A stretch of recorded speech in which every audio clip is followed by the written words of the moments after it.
Alright, welcome back to my course on AI and machine learning, Bridging the Skills Gap.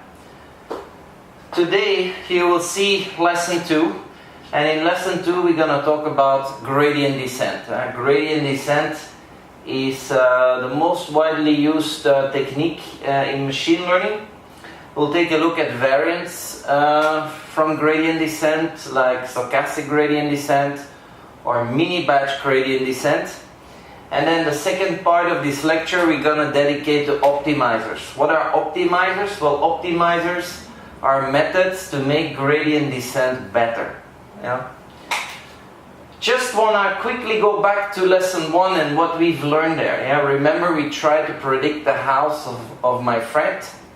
In order to do that, I did research and I found about 6 houses that were sold in his neighborhood over the past 2 months.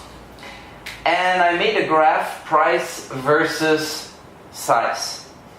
Hoping that, or not hoping, but assuming that there's a linear relation between size and price. And that makes sense, right?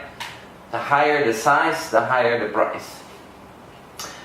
But when I took a look and I put these 6 training samples into the graph, I immediately saw that I could not draw a line connecting all these points. So that was an issue, but as we wanted the relationship to be linear, what we did is we drew a line and we drew the best line that we can find. Now, what is the best line? Well, we define these vertical blue stripes here as the difference between the y predict and the true y. Yeah, if you look at for 0.6, the true y is that blue point here. This is y6, and on the red line you have y predict 6.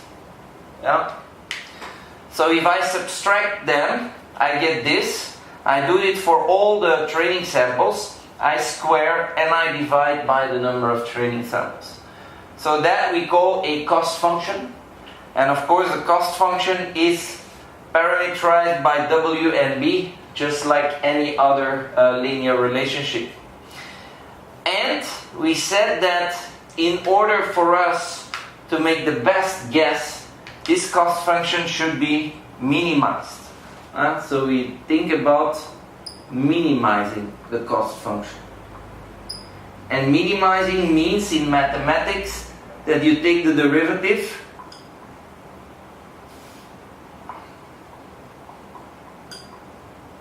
and you set it to 0. Yeah? If you're not familiar with derivatives, with how to find a minimum of a function and so on, I suggest you take a look at my math refresher on calculus, where these basic concepts are explained.